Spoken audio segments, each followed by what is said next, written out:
सब तो पहला फतेह की सांझ पाने जी। वाहिगुरू जी का खालसा। ये एक ऐसी गुरु साहब की बख्शी हुई सानू मैं दात कहांगा जिहड़ी साडे चेते जदों इधर उधर खिलरे हुंदे आ ना, जदों असीं फतेह की सांझ पाउने सारे कन्न चुकन्ने हो जाते हैं, सारे चेहरे एक पासे नूं मुड़ जाते हैं कि फतेह गजाई जा रही है। सो आओ एक बारी फिर जिदा अजे भी ध्यान किते उरे परे आ उन्होंने भी इधर नूं इकट्ठे करिए। वाहिगुरू जी का खालसा, वाहिगुरू जी की फतेह। सो अज सब तो पहला तो मैं पंजाब के आवाम तो माफ़ी चाहुंदा कि जदों दा इह संघर्ष शुरू होया उस तो पहला असी विदेश चले गए सी किसी काम वास्ते, तो रोज़ अंदर इन्नी व्याकुलता सी, इन्नी तत्परता सी, इन्नी अंदर भटकना सी कि कदों मैं वापस पहुँचा। परसों वापस आए हैं, कल ही बेनती की इस समय के बहुत वड्डे विद्वान मैं बहुत सत्कार करदा। विद्वान उही नहीं हुंदे जिन्हां दे पिछे कोई 400 डिग्रियां लगियां हुंदियां। विद्वान ज्ञान का पुत्र हुंदा है, जिहदा प्यो ज्ञान है ना वो विद्वान है। जिन्हें ज्ञान की अधीनगी की है, जिन्हें ज्ञान नूं अपना गुरु मन्निया वो विद्वान है। सो अज दे समय दे विच जनाब सुखप्रीत सिंह उदोके साहब साडे नौजवान विद्वानां दे विचों आउंदे ने। मैं आके इन्हां नाल सलाह कीती ते इन्हां ने दस्सिया कि आपां फिर मैं कहा जल्दी मैं किते जाना चाहुंदा, ते इन्हां ने दस्सिया कि दीप सिद्धू बाई हुणां दा जिहड़ा मोर्चा लगातार संघर्ष कर रहा। और मैनूं इस मोर्चे ते आउण दा कारण सब तो वड्डा की सी कि असीं एक कुछ नाम सुनते हुंदे कई बारी गेटवे ऑफ इंडिया, इदां ही होर कंट्रीज़ दे विच गेट हुंदे ने। जिद्दां असीं इधर श्रीनगर तो उपर चढ़ जाइए जदों जाके असीं वो जिन्ने पास बने हुए ने ना वो भी गेटवे सीगे, जिहड़े धाड़वी सानू मारन ते लुट्टण आउंदे हुंदे सी, वो भी उत्थों एंटर करते हुंदे सी। सो शंभू मैनूं लगदा है गेटवे ऑफ पंजाब है। जिहड़ा भी इत्थों एंटर करदा ना पंजाब च जाण लई, साडे सुभाਅ दा, साडे हठ दा, साडे जज्बे दा, साडे इकट्ठ दा उहनूं इत्थों वड़दे ही पता लग जांदा भी मैं कित्थे आया, कित्थे चलां, अगे कौन बैठे होने आ। इत्थों दरवाजे तो ही पता लग जांदा उहनूं, क्योंकि पंजाबी च कहावत है कहंदे घर दे भाग ड्योड़ी तो दिस पैंदे आ। झोने वाले पिंडां दा पराली तो पता लग जांदा है। सो आ झोने वाले पिंडां दी पराली पई है तो पता लग जांदा भी अगे झोना बहुत है। सो जिहड़ा इत्थों वड़ेगा उन्होंने समझ आ जाएगी कि जे शुरुआत साडा स्वागत इत्थे शंभू बॉर्डर ते जयकारियां दे नाल, नारियां दे नाल, एकता दे नाल, एकजुटता दे नाल, एक मुठता दे नाल हो रहा, तो अगे सारे पंजाब दे विच फिर अगों की हो रहा होना। सो तुसीं बहुत सही जगह ते सारे आके मिल जुड़ के बैठे हो। और मैं बड़े फखर नाल गल कहना कि अज साडी पूरी कलाकार जमात, साडे च समाज दे विच कई बारी वखरेवें हुंदे आ सोच दे, पर एक मौका आउंदा जदों पता लगदा घर दे विच जदों भीड़ बनदी है ना, फिर पता लगदा किहड़ा पुੱਤ नखेदा ते किहड़ा पुੱਤ जिहड़ा पंजाब साडे परिवार दा जिहड़ा वो साऊ पुੱਤ है। सो समय परिवारां च ऐसे आ जांदे ने, वो परिवारां नूं इकट्ठे कर जांदे ने, भरावां दे वैर विड्डे आपस च मुक जांदे ने, साडे आपस च गिले शिकवे मुक जांदे ने, अखां चों अथरू आ जांदे ने जदों पता लगदा असीं गल्लीं बातीं एक दूजे तो दूर सां, असीं तां परिवार आ, असीं सारे इकट्ठे आ। अज खिडारी, कलाकार, गीतकार, साहित्यकार, अज सारे किसान दे मोढे नाल मोढा जोड़ के खड़े ने, ते सारी दुनिया नूं एक सुनेहा भी चला गया कि पंजाब किसान और किसानी तो दूर नहीं है। किसान और किसानी का मतलब पंजाब है और पंजाब का मतलब किसान है। सत श्री अकाल। और एक गल मैं होर बड़ी खुशी ना कहना, जिथे मेरे दोस्त तुसी रौणी जी नूं सुनिया उदों के साहब बैठे हैं, भैन जी राखी हुंदल साडियां बच्चियां बहुत सोहना स्टेज ते गा के भी गई हैं, अपनियां कवितावां सुना के गई हैं। उत्थे मेरे नाल अरशद खान डाली आए हुए ने मलेरकोटला तो। सो एक सुनेहा ही है साडा कि ये इत्थे कोई फर्क नहीं कौन मान है तो कौन खान है, कौन शर्मा तो कौन वर्मा है। ना कोई शर्मा, ना वर्मा, ना खान है, ना पठान है, इत्थे जिहड़ा बैठा वो किसान है।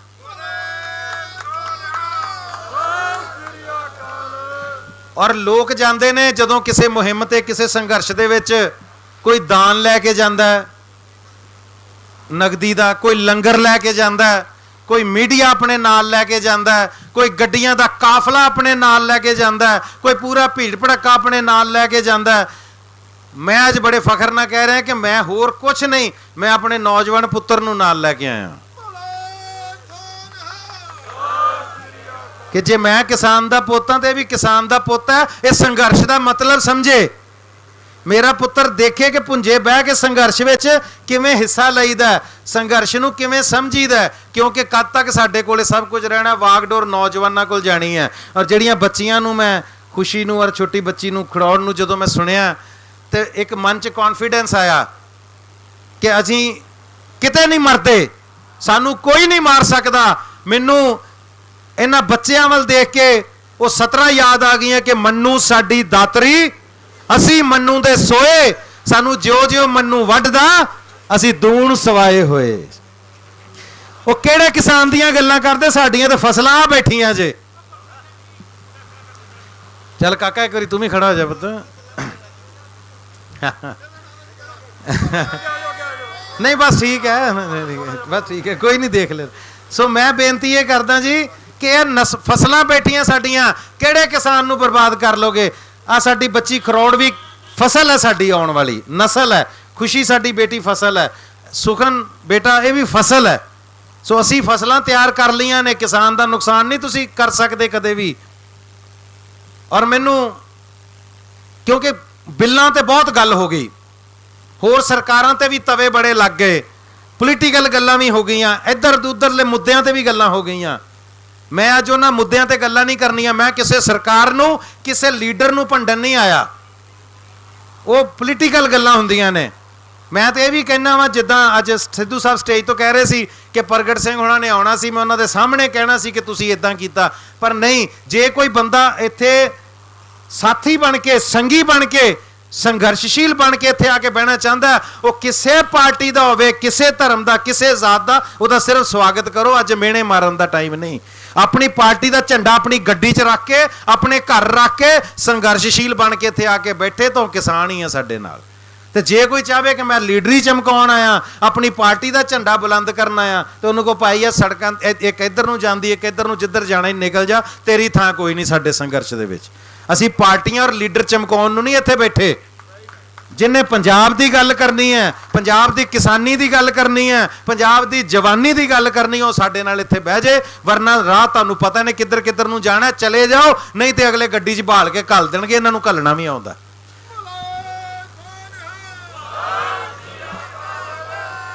ਮੈਂ ਗੱਲ ਸਿਰਫ ਇੰਨੀ ਕਰਨਾ ਹੈ ਕਿ ਪੰਜਾਬ ਦੀ ਪਹਿਚਾਨ ਸਿਰਫ ਦੋ ਚੀਜ਼ਾਂ ਨਾਲ ਹੈ, ਭਗਤੀ ਤੇ ਸ਼ਕਤੀ।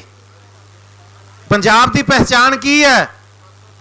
ਭਗਤੀ ਤੇ ਸ਼ਕਤੀ। ਜਿਹਨੂੰ ਕੋਈ ਸ਼ੱਕ ਹੋਵੇ ਉਹ ਦਰਬਾਰ ਸਾਹਿਬ ਸੱਚੇ ਪਾਤਸ਼ਾਹ ਦੇ ਦਰਾਂ ਤੇ ਜਾ ਕੇ ਵੇਖ ਲਿਓ, ਉੱਥੇ ਦੋ ਹੀ ਮਰਕਜ਼ ਬਣਾਏ ਨੇ। ਦਰਬਾਰ ਸਾਹਿਬ ਸ੍ਰੀ ਹਰਮੰਦਰ ਸਾਹਿਬ ਭਗਤੀ ਦਾ ਮਰਕਜ਼ ਹੈ, ਸਾਹਮਣੇ ਅਕਾਲ ਤਖਤ ਸਾਹਿਬ ਸ਼ਕਤੀ ਦਾ ਮਰਕਜ਼ ਹੈ। ਸੋ ਭਗਤੀ ਸ਼ਕਤੀ ਸਾਡੀ ਪਹਿਚਾਨ ਹੈ। ਹੁਣ ਤੁਹਾਨੂੰ ਮਿਸਾਲ ਇਹੀ ਤੁਹਾਡੇ ਚੋਂ ਹੀ ਦੇਣ ਲੱਗਾ ਕਿਸਾਨੀ ਦੀ ਵੀ, ਕਿ ਭਗਤੀ ਦੀ ਜੇ ਗੱਲ ਕਰੀਏ ਤੇ ਸਭ ਤੋਂ ਪਹਿਲਾਂ ਸਿਰਮੌਰ ਮੇਰਾ ਬਾਬਾ ਨਾਨਕ ਲੋਕਾਂ ਦੀ ਅੱਖਾਂ ਦੇ ਅੱਗੇ ਇਦਾਂ ਆਂਦਾ ਜਿੱਦਾਂ ਅੰਬਰ ਸਾਡੇ ਸਿਰ ਤੇ ਫੈਲਿਆ, ਇਦਾਂ ਹੀ ਗੁਰੂ ਨਾਨਕ ਸਾਡਾ ਬਾਬਾ ਨਾਨਕ ਸਾਡੇ ਉੱਤੇ ਇਦਾਂ ਫੈਲਿਆ ਹੋਇਆ। ਸਾਨੂੰ ਲੱਗਦਾ ਹੈ ਪੰਜਾਬੀਆਂ ਨੂੰ ਕਿ ਅਸੀਂ ਜਿੱਥੇ ਵੀ ਬੈਠੇ ਹਾਂ ਬਾਬੇ ਨਾਨਕ ਦੀ ਗੋਦ 'ਚ ਬੈਠੇ ਹਾਂ। ਬਾਬਾ ਨਾਨਕ ਸਾਡੇ ਸਿਰ ਤੇ ਹੱਥ ਰੱਖ ਕੇ ਬੈਠਾ। ਔਰ ਦੁਨੀਆ ਦੇ ਕੋਈ ਕਿੰਨੇ ਮੁਲਕਾਂ ਦੇ ਵਿੱਚ ਪੈਦਲ ਉਦਾਸੀਆਂ ਕਰਨ ਤੋਂ ਬਾਅਦ, ਸਾਰੇ ਸੰਸਾਰ ਨੂੰ ਰਾਹੇ ਪਾਉਣ ਤੋਂ ਬਾਅਦ, ਜਿੱਥੇ ਜਿੱਥੇ ਤੱਕ ਜਾਇਆ ਜਾ ਸਕਦਾ ਸੀ, ਸਾਲਾਂ ਦੇ ਸਾਲ ਉਦਾਸੀਆਂ ਕਰਨ ਤੋਂ ਬਾਅਦ ਫਿਰ ਗੁਰੂ ਨਾਨਕ ਸਾਹਿਬ ਵਾਪਸ ਕਰਤਾਰਪੁਰ ਸਾਹਿਬ ਆ ਕੇ 12-14 ਸਾਲ ਖੇਤੀ ਕਰਦੇ ਰਹੇ। ਉਹਨਾਂ ਦੱਸਿਆ ਸੀ ਕਿ ਮੈਂ ਪਹਿਲੋਂ ਕਿਸਾਨ ਹਾਂ, ਕਿਸਾਨ ਦਾ ਪੋਤੀ ਹਾਂ। ਮੈਂ ਦੁਨੀਆ ਦੇ ਵਿੱਚ ਸੱਚ ਦੀ ਫਸਲ ਬੀਜ ਕੇ, ਦੁਨੀਆ ਦੇ ਵਿੱਚ ਸੱਚਾਈ ਦਾ ਛੱਟਾ ਦੇ ਕੇ ਵਾਪਸ ਆ ਕੇ ਆਪਣੀ ਜ਼ਰਖੇਜ਼ ਧਰਤੀ 'ਚ ਫੇਰ ਖੇਤੀ ਕੀਤੀ ਮੇਰੇ ਬਾਬੇ ਨਾਨਕ ਨੇ। ਸੋ ਭਗਤੀ ਵੀ ਸਾਡੀ ਕਿਸਾਨੀ ਨਾਲ ਜੁੜਦੀ ਹੈ।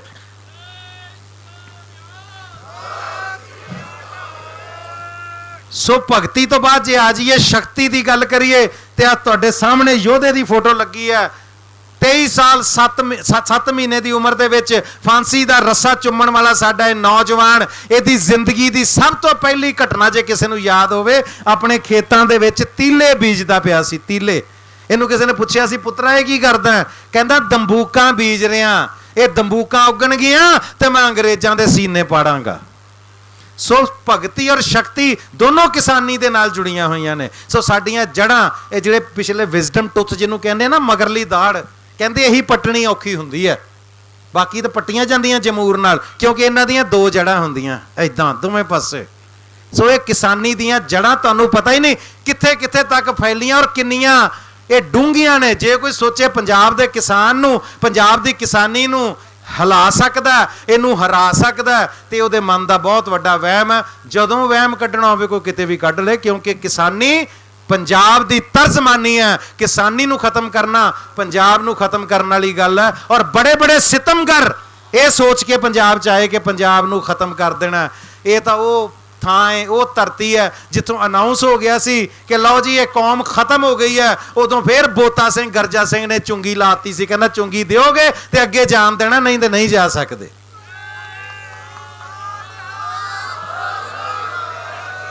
ਔਰ ਅੱਜ ਗੱਲ ਇੱਕ ਨਹੀਂ, ਕਿਸਾਨ ਦੀ ਨਹੀਂ, ਆ ਤੁਹਾਡੇ ਸਾਹਮਣੇ ਖੇਤ ਮਜ਼ਦੂਰ ਦਾ ਬੱਚਾ ਵੀ ਤੁਸੀਂ ਦੇਖ ਰਹੇ ਹੋ, ਜਿਹਨੂੰ ਆਪਣੇ ਸਕੂਲ ਦੇ ਵਿੱਚੋਂ, ਆਪਣੇ ਸਕੂਲ ਦੇ ਘੜੇ ਚੋਂ ਪਾਣੀ ਪੀਣ ਦੀ ਇਜਾਜ਼ਤ ਨਹੀਂ ਸੀ, ਇਸ ਕਰਕੇ ਸਕੂਲੋਂ ਕੱਢ ਦਿੱਤਾ ਗਿਆ ਸੀ ਕਿ ਉਸ ਘੜੇ ਨੂੰ ਹੱਥ ਲਾਤਾ ਸੀ। ਔਰ ਅੱਜ ਜੇ ਤੁਸੀਂ ਇੱਥੇ ਬੈਠੇ ਹੋ ਨਾ, ਤੁਹਾਨੂੰ ਨਹੀਂ ਉਠਾਇਆ ਜਾ ਸਕਦਾ। ਇਹ ਤੁਹਾਡਾ ਸੰਵਿਧਾਨਕ ਹੱਕ ਹੈ ਔਰ ਤੁਹਾਨੂੰ ਇਹ ਸੰਵਿਧਾਨਕ ਹੱਕ ਇਸ ਮਜ਼ਦੂਰ ਦੇ, ਖੇਤ ਮਜ਼ਦੂਰ ਦੇ ਬੱਚੇ ਨੇ ਦਵਾਇਆ ਸੀ। ਸੋ ਅੱਜ ਜਦੋਂ ਤੁਹਾਡੇ ਕੋਲ ਕਿਸਾਨ ਔਰ ਖੇਤ ਮਜ਼ਦੂਰ ਦੀਆਂ ਮਿਸਾਲਾਂ ਤੁਹਾਡੇ ਸਾਹਮਣੇ ਲੱਗੀਆਂ ਨੇ, ਜੇ ਤੇ ਇਹਨਾਂ ਤੋਂ ਵੱਡਾ ਕੋਈ ਇਸ ਧਰਤੀ ਤੇ ਇਸ ਹਿੰਦੁਸਤਾਨ 'ਚ ਹੈਗਾ ਤੇ ਦੱਸ ਦਿਓ, ਪਰ ਨਹੀਂ ਤੇ ਜਿਨ੍ਹਾਂ ਦੇ ਮਗਰ ਇਹਨਾਂ ਦੀ ਆਈਡੀਓਲੋਜੀ ਖੜੀ ਹੈ, ਜਿਨ੍ਹਾਂ ਦੇ ਸਿਰਾਂ ਦੇ ਉੱਤੇ ਗੁਰੂ ਸਾਹਿਬ ਦੇ ਹੱਥ ਨੇ, ਉਹਨਾਂ ਨੂੰ ਕੋਈ ਇਹ ਸੋਚੇ ਕਿ ਇਹਨਾਂ ਨੂੰ ਹਰਾ ਦੇਾਂਗੇ, ਇਹਨਾਂ ਨੂੰ ਹਿਲਾ ਦੇਾਂਗੇ, ਤੇ ਇਹ ਬਹੁਤ ਵੱਡਾ ਵਹਿਮ ਹੈ। ਕੋਈ ਸਮਾਂ ਸੀ ਜਦੋਂ ਅਸੀਂ ਟਰਾਲੀਆਂ ਦੇ ਮਗਰ, ਅੱਜ ਵੀ ਕਿਤੇ ਕਿਤੇ ਫੋਟੋਆਂ ਛਪੀਆਂ ਦੇਖਦੇ ਹਾਂ, ਜੈ ਜਵਾਨ ਜੈ ਕਿਸਾਨ, ਪਰ ਅੱਜ ਕੀ ਸਾਡੇ ਮੁਲਕ 'ਚ ਹੋ ਰਿਹਾ? ਅੱਜ ਬਾਰਡਰ ਦੇ ਉੱਤੇ ਜਵਾਨ ਅਜਾਈ ਮੌਤ ਹੋ ਰਹੀ ਹੈ, ਉਹਦੀ ਅਜਾਈ ਜਾਨ ਜਾ ਰਹੀ ਹੈ ਉਹਦੀ, ਭਾਵੇਂ ਉਹਨੂੰ ਜੋ ਮਰਜ਼ੀ ਸੀ ਕਹੀਏ, ਦੇਸ਼ ਲਈ ਉਹ ਆਪਣੀ ਜਾਨ ਦੇ ਰਿਹਾ, ਦੇਸ਼ ਤੋਂ ਕੁਰਬਾਨ ਹੋ ਰਿਹਾ, ਪਰ ਕਿਤੇ ਨਾ ਕਿਤੇ ਪੋਲੀਟੀਕਲ ਮਸਲੇ ਨੇ ਇਹਨਾਂ ਦਾ ਹੱਲ ਕਰਕੇ ਉਹ ਕੀਮਤੀ ਜਾਨਾਂ ਬਚਾਈਆਂ ਜਾ ਸਕਦੀਆਂ। ਅੱਜ ਦੀ ਡੇਟ ਦੇ ਵਿੱਚ ਕਿਸਾਨ ਦੇ ਨਾਲ ਜੋ ਹੋ ਰਿਹਾ, ਮੈਨੂੰ ਲੱਗਦਾ ਉਹ ਨਾਰਾ ਬਦਲ ਗਿਆ, ਹੁਣ ਤੇ ਜਾ ਜਵਾਨ ਤੇ ਜਾ ਕਿਸਾਨ ਹੋ ਗਈ ਹੈ, ਵੀ ਨਾ ਤੇਰੀ ਲੋੜ ਹੈ ਨਾ ਤੇਰੀ ਲੋੜ ਹੈ ਸਾਨੂੰ।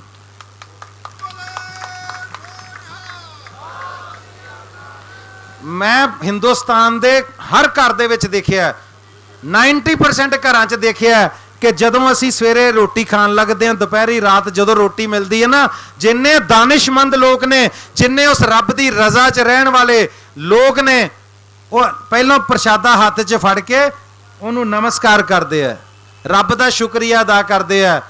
ਔਰ ਅੱਜ ਮੈਂ ਬੇਨਤੀ ਕਰਾਂਗਾ ਜਾਗਦੀਆਂ ਜ਼ਮੀਰਾਂ ਵਾਲਿਓ, ਜਦੋਂ ਹੱਥ 'ਚ ਅੰਨ ਫੜਿਆ ਹੁੰਦਾ ਨਾ, ਜਦੋਂ ਉਸ ਭਗਵਾਨ ਦਾ ਸ਼ੁਕਰ ਕਰਨ ਲੱਗਦੇ ਹੋ, ਹੁਣ ਇੱਕ ਨਹੀਂ ਦੋ ਨਾਮ ਲਿਆ ਕਰੋ, ਜੈ ਭਗਵਾਨ ਤੇ ਜੈ ਕਿਸਾਨ।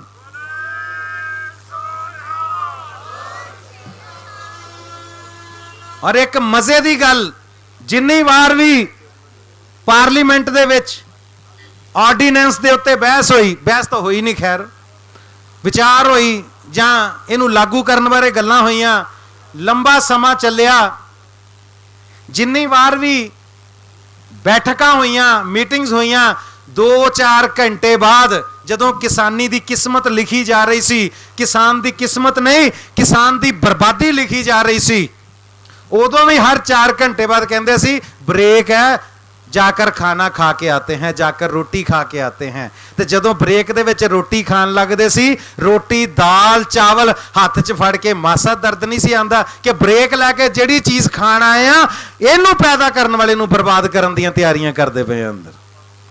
ਅੱਜ ਜਿੰਨੀ ਰਾਕਟ ਸਾਇੰਸ ਤੁਸੀਂ ਦੇਖ ਰਹੇ ਹੋ, ਨਾਸਾ ਤੇ ਸਾਇੰਸਦਾਨ ਚਲੇ ਗਏ, ਅਸੀਂ ਚੰਦਰਮਾ ਤੇ ਪਹੁੰਚ ਗਏ, ਅਸੀਂ ਮੰਗਲ ਗ੍ਰਹਿ ਤੇ ਪਹੁੰਚ ਗਏ। ਜਾਓ ਉਹਨਾਂ ਸਾਇੰਸਦਾਨਾਂ ਦੀਆਂ 4 ਦਿਨ ਰੋਟੀਆਂ ਬੰਦ ਕਰ ਦਿਓ ਜੇ ਨਾਸਾ ਨੂੰ ਤਾਲੇ ਨਾ ਲੱਗ ਜਾਣ ਤਾਂ। ਯਾਰ ਦੁਨੀਆ 'ਚ ਕੋਈ ਖੋਜ ਹੋ ਰਹੀ ਹੈ, ਅੱਜ ਕਰੋਨਾ ਵੈਕਸੀਨ ਦੀ ਖੋਜ ਹੋ ਰਹੀ ਹੈ, ਕਰੋਨਾ ਦੀਆਂ ਦਵਾਈਆਂ ਦੀ ਖੋਜ ਹੋ ਰਹੀ ਹੈ, ਸਾਇੰਸਦਾਨ ਲੱਗੇ ਹੋਏ ਨੇ ਕਿ ਕਰੋਨਾ ਦੀ ਦਵਾਈ ਲੱਭਣੀ ਹੈ। ਜਾਓ ਉਹਨਾਂ ਲੈਬੋਰਟਰੀਆਂ ਨੂੰ 10 ਦਿਨ ਰੋਟੀ ਦੀ ਸਪਲਾਈ ਬੰਦ ਕਰ ਦਿਓ, ਸਾਰੇ ਵਿੱਚੇ ਹੀ ਆਪਣੀਆਂ ਖੋਜਾਂ ਛੱਡ ਕੇ ਬਾਹਰ ਆ ਜਾਣਗੇ, ਪਰ ਫੁਲਕਾ ਦਿਓ ਪਹਿਲਾਂ ਕਿੱਥੇ ਹੈ। ਕੋਈ 버ਗਰ ਮੰਗਣਗੇ, ਪੀਜ਼ੇ ਮੰਗਣਗੇ, ਜੋ ਵੀ ਕੋਈ ਖਾਂਦਾ ਉਹ ਪਹਿਲਾਂ ਭੋਜਨ ਮੰਗੇਗਾ। ਇਹਦਾ ਮਤਲਬ ਭੋਜਨ ਤੋਂ ਉੱਪਰ ਕੁਝ ਨਹੀਂ। ਇਹ ਅੰਨ ਦਾ ਇੱਕ ਇੱਕ ਦਾਣਾ ਜਿਹੜਾ ਨਾ, ਇਹੀ ਸਾਡੀ ਜ਼ਿੰਦਗੀ ਹੈ। ਗੁਰਬਾਣੀ ਕਹਿੰਦੀ ਜੇਤੇ ਦਾਣੇ ਅੰਨ ਕੇ ਜੀਆਂ ਬਾਜ ਨਾ ਕੋਏ, ਜੇਤੇ ਦਾਣੇ ਅੰਨ ਕੇ ਜੀਆਂ ਬਾਜ ਨਾ ਕੋਏ, ਪਹਿਲਾ ਪਾਣੀ ਜੀਉ ਹੈ ਜਿਤ ਹਰਿਆ ਸਭ ਕੋਏ। ਸੋ ਸਾਡੇ ਤੇ ਪਾਣੀਆਂ ਤੇ ਪਹਿਲਾਂ ਡਾਕਾ ਪੈ ਗਿਆ, ਹੁਣ ਸਾਡੇ ਦਾਣੇ ਤੇ ਵੀ ਡਾਕਾ ਮਾਰੀ ਜਾਂਦੇ ਹੋ ਤੁਸੀਂ। ਐਦਾਂ ਤਾਂ ਨਹੀਂ ਮਾਰਨ ਦਿੰਦੇ। ਫਿਰ ਅਸੀਂ ਇਹ ਵੀ ਕਹਿ ਦਿੰਦੇ ਆ ਕਿ ਸੰਘਰਸ਼ ਬਹੁਤੇ ਲੰਮੇ ਨਹੀਂ ਚੱਲਦੇ ਹੁੰਦੇ, ਕਦ ਤੱਕ ਹੁੰਦਾ, ਇਹਦਾ ਐਂਡ ਕੀ ਹੈ, ਇਹਦਾ ਅੰਤ ਕੀ ਹੈ। ਉਹ ਸੰਘਰਸ਼ ਉਹ ਨਹੀਂ ਚੱਲਦੇ ਹੁੰਦੇ ਜਿਨ੍ਹਾਂ ਨੂੰ ਕੋਈ ਇੱਕ ਧਿਰ ਲੈ ਕੇ ਚੱਲਦੀ ਹੁੰਦੀ ਹੈ, ਉਹਨੂੰ ਸ਼ਾਂਤ ਕਰ ਲਓ, ਉਹ ਬਹਿ ਜਾਂਦੀ ਹੁੰਦੀ ਹੈ। ਇੱਥੇ ਤੇ ਪੰਜਾਬ ਸਾਰਾ ਹੀ ਇਕੱਠਾ ਹੈ, ਮੁਲਾਜ਼ਮ ਵਰਗ ਤੁਹਾਡੇ ਨਾਲ ਹੈ, ਕਲਾਕਾਰ ਤੁਹਾਡੇ ਨਾਲ ਹੈ, ਖਿਡਾਰੀ ਤੁਹਾਡੇ ਨਾਲ ਹੈ, ਵਪਾਰੀ ਤੁਹਾਡੇ ਨਾਲ ਹੈ, ਹਰ ਗਰੀਬ ਗੁਰਬਾ ਅਮੀਰ ਹਰ ਬੰਦਾ ਤੁਹਾਡੇ ਨਾਲ ਹੈ।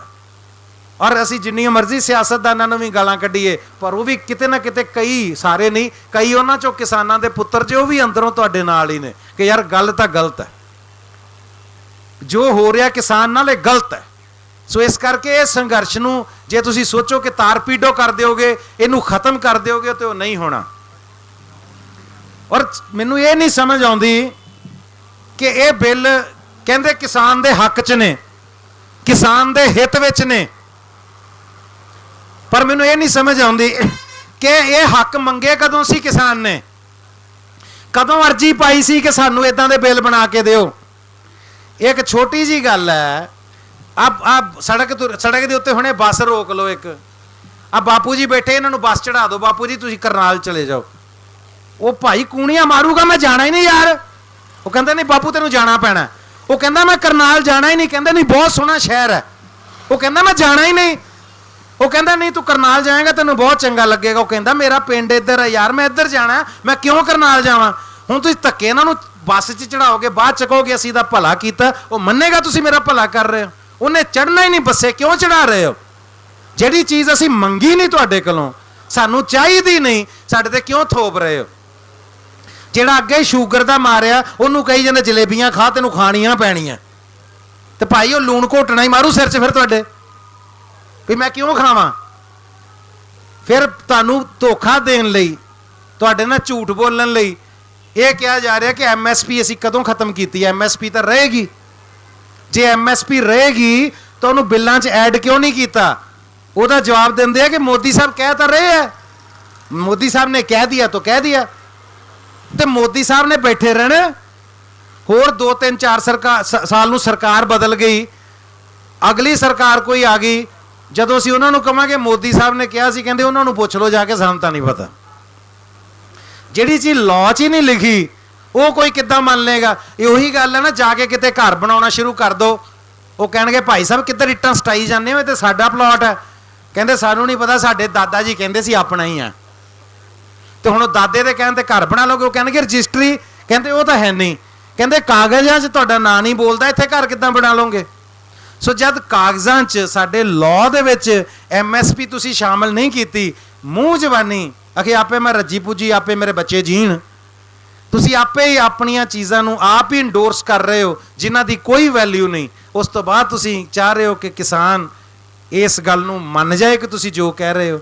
ਇਸ ਛਲਾਵੇ 'ਚ ਔਰ ਤੁਹਾਡੇ ਕਲਾਵੇ 'ਚ ਕਿਸਾਨ ਨੇ ਕਦੇ ਨਹੀਂ ਆਉਣਾ। ਇਹ ਤਾਂ ਕਬੱਡੀ ਖੇਡਣ ਵਾਲੀ ਟੀਮ ਹੈ, ਜਿੱਡੇ ਮਰਜ਼ੀ ਜਾਫੀ ਬਣ ਜਾਓ, ਧੌਲ ਮਾਰ ਕੇ ਨਿਕਲਦੇ ਵੇਖਣ ਵਾਲੇ ਹੁੰਦੇ ਫਿਰ ਜਦੋਂ ਨਿਕਲਦੇ।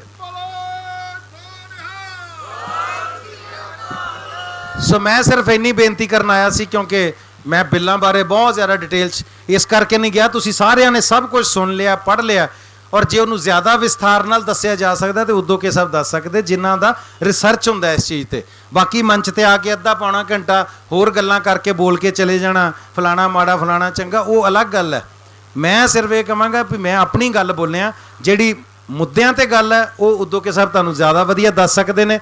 ਪਰ ਮੈਂ ਦੀਪ ਸਿੱਧੂ ਬਾਈ ਹੁਣਾਂ ਦਾ, ਸਾਰਿਆਂ ਦਾ, ਉਹਨਾਂ ਦੀ ਟੀਮ ਦਾ ਧੰਨਵਾਦੀ ਹਾਂ ਕਿ ਤੁਸੀਂ ਇਸ ਸੰਘਰਸ਼ ਨੂੰ ਬਹੁਤ ਵਧੀਆ ਤਰੀਕੇ ਨਾਲ ਵਿੱਢਿਆ ਹੋਇਆ ਔਰ ਇਹਨੂੰ ਚਲਾ ਰਹੇ ਹੋ। ਔਰ ਮੈਂ ਲਾਸਟ ਤੇ ਤੁਹਾਨੂੰ ਬੇਨਤੀ ਕਰਾਂਗਾ ਕਿ ਇੱਕ ਟਾਈਮ ਆ ਜਾਂਦਾ। ਹਾਂਜੀ, ਮੈਂ ਲਾਸਟ ਤੇ ਬੇਨਤੀ ਕਰਾਂਗਾ ਕਿ ਇੱਕ ਦਿਨ ਆ ਜਾਣਾ ਜਦੋਂ ਤੁਸੀਂ ਥੱਕ ਜਾਂਦੇ ਹੋ, ਜਦੋਂ ਤੁਸੀਂ ਅੱਕ ਜਾਂਦੇ ਹੋ।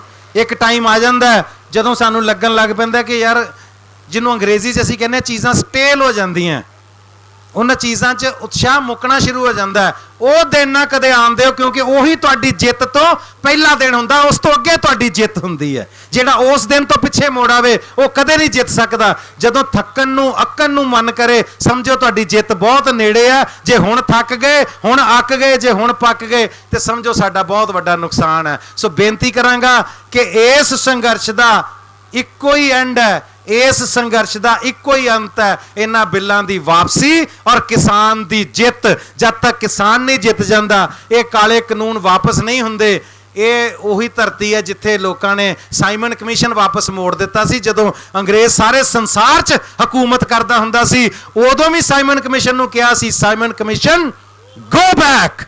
ਸਾਈਮਨ ਕਮਿਸ਼ਨ ਨੂੰ ਵਾਪਸ ਮੋੜਿਆ ਸੀ, ਸਾਈਮਨ ਕਮਿਸ਼ਨ ਦਾ ਮੂੰਹ ਮੋੜ ਕੇ ਉਹਨੂੰ ਵਾਪਸ ਭੇਜਿਆ ਸੀ। ਰੋਲਟ ਐਕਟ ਇੱਥੇ ਨਹੀਂ ਸੀ ਲਾਗੂ ਹੋਣ ਦਿੱਤਾ। ਸੋ ਇਹ ਨਾ ਕਹੋ ਕਿ ਇਹ ਜਿਹੜੇ ਐਕਟ ਬਣ ਜਾਂਦੇ ਨੇ ਲਾਗੂ ਹੁੰਦੇ ਨੇ, ਇਹ ਵਾਪਸ ਹੁੰਦੇ ਨੇ। ਜਾਂ ਜੇ ਐਕਟ ਵਾਪਸ ਨਹੀਂ ਹੋਏਗਾ ਤੇ ਫਿਰ ਸਰਕਾਰ ਵਾਪਸ ਹੁੰਦੀ ਹੈ, ਜਿੱਥੋਂ ਆਈ ਹੈ ਨਾ ਉੱਥੇ ਹੀ ਵਾਪਸ ਜਾਏਗੀ। ਅਗਲੀ ਸਰਕਾਰ ਫਿਰ ਲਿਆ ਕੇ ਉਹ ਤੋਂ ਰੋਲਟ ਐਕਟ, ਜਿਹੜੇ ਇਦਾਂ ਦੇ ਰੋਲਟ ਐਕਟ ਵਰਗੇ ਐਕਟ ਨੇ ਨਾ, ਇਹ ਸਾਰੇ ਐਕਟ ਜਿਹੜੇ ਨੇ ਇਹ ਖਾਰਜ ਹੋ ਜਾਂਦੇ ਹੁੰਦੇ ਨੇ। ਧਰਤੀ ਤੇ ਕੋਈ ਪੱਥਰ ਤੇ ਲਕੀਰ ਨਹੀਂ ਬਣੀ ਹੁੰਦੀ, ਹਰ ਚੀਜ਼ ਦੀ ਵਾਪਸੀ ਹੁੰਦੀ ਹੈ। ਔਰ ਲਾਸਟ ਤੇ ਮੈਂ ਕਹਾਂਗਾ ਕਿ ਅੱਜ ਤੁਸੀਂ ਬੁਲੰਦੀ ਤੇ ਹੋ, ਅੱਜ ਤੁਹਾਡੀ ਸਾਰੇ ਹਿੰਦੁਸਤਾਨ ਦੇ ਵਿੱਚ ਤੂਤੀ ਬੋਲਦੀ ਹੈ, ਪਰ ਇੱਕ ਗੱਲ ਯਾਦ ਰੱਖਿਓ कि इंसान को चाहिए उड़ान में रहे, कोई माड़ी गल नहीं। इंसान को चाहिए उड़ान में रहे, मगर वापसी भी ध्यान में रहे। एक दिन लैंड भी करना है, धरती ते आना पैना, वो दिन अपने जरूर सेफ रखियो कि धरती ते सेफली लैंड कर सको। उबड़ खाबड़ धरती ते उतरना पै गया तो जहाज पलट जाते होंगे ने, गल्लां याद रखियो। सो बहुत शुक्रिया, बड़ी मेहरबानी जी कि तुसीं अज मौका दिता।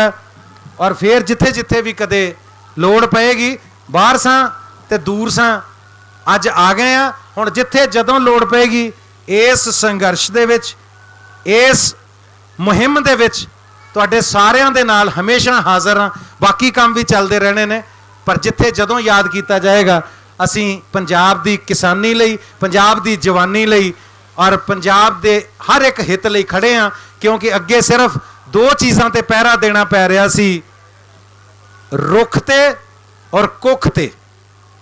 क्योंकि पोल्यूशन और जो बर्बादी पंजाब दी अज हो रही सी, असीं उहदे लई भी अवेयर होए सां कि पोल्यूशन नूं किवें कंट्रोल करना, रुख किवें लाए जाण। और साडे मित्र ने राजवंत सिंह हुणी, डॉक्टर राजवंत सिंह, वो गुरु नानक जंगल लगा रहे हैं और उन्होंने 550 जंगल लाने का टीचा मिथ्या सी, जिहदे चों 200-250 जंगल मैनूं लगदा लग चुके ने।